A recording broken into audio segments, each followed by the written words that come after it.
yang mana dikatakan para ulama tidak mungkin kalian mengingat Allah kecuali Allah pengen mengingat kalian. Sebesar apapun usahamu untuk nyebut nama Allah, tapi di saat Allah nggak pengen kamu sebut, jangan harap kamu bisa nyebut nama Allah. Tapi alhamdulillah dengan mudahnya Allah hadirkan kita ke sini, nyebut nama Allah, nyebut nama Nabi Muhammad, ini sudah pasti kebaikan Allah inginkan kepada kita semua. Oleh sebab itu maka tanamkan dalam hati kita setiap hari, setiap saatnya, setiap kita hadir ke tempat-tempat barokah seperti ini, niat-niat yang baik, niat-niat yang mulia, niat-niat yang agung.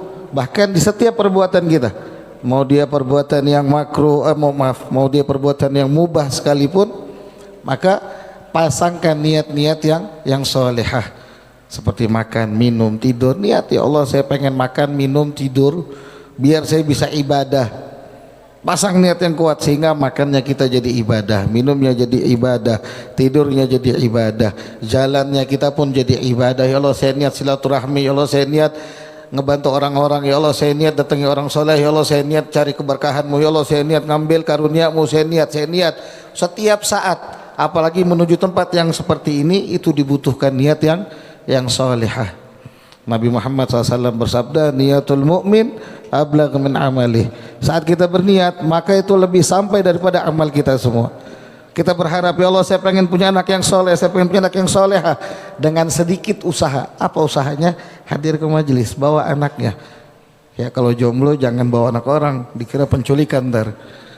Khawatir kan kita, tahu-tahu yang bujang-bujang begini bawa anak, ngamuk ternyata bapaknya datang bawa polisi. Kenapa anak saya dibawa ke majelis? Bawa, ini salah satu harokah gerakan yang kecil sedikit, datang sebentar duduk. Mungkin ada yang capek habis kerja seharian sampai ngantuk-ngantuk, atau mungkin saking khusyuknya dia sampai nggak sadar lagi kalau dia lagi di majelis, ketiduran.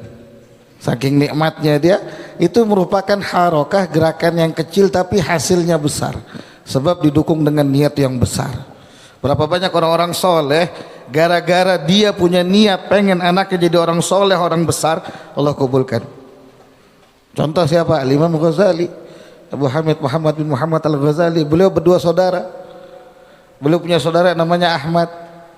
Abahnya cuma seorang pedagang kecil, tapi setiap ada majelis, setiap ada orang soleh, setiap ada ahli ada faqih, siapapun itu kalau ngelihat mereka, ya Allah mudahan anak saya jadi begitu, ya Allah mudahan anak saya jadi anak yang mulia, ya Allah mudahan begini, dibawa ke sana kemari. Sekarang siapa nggak kenal Imam Ghazali, salah satu ulama besar, barokahnya luar biasa, karyanya dibaca di mana-mana, bahkan orang rela mengeluarkan kocek untuk ziarah kepada beliau.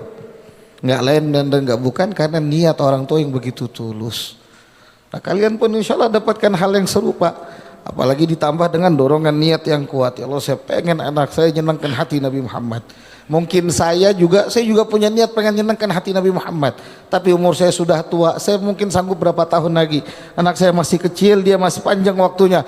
Ya Allah saya bawa dia ke sini, mudah-mudahan dia nanti bisa menjadi orang yang bermanfaat bagi umat Nabi Muhammad. Dia bisa jadi orang yang menyenangkan hati Nabi Muhammad. Mudah-mudahan nanti dia dengan kepala yang tegak di hadapan Nabi Muhammad, ya Rasulullah dia orang tua saya, dia yang buat saya begini, dia yang didik saya, dia yang ajarkan saya, dia yang bantu saya sehingga saya bisa khidmat kepadamu, maka selamatkan dia. Gara-gara niat yang besar hadir, padahal hadirnya tidur, padahal hadirnya terlambat, padahal hadirnya tadi mungkin setengah hati, berangkat nggak ya, berangkat, udah bismillah berangkat, tapi hasilnya bakal besar.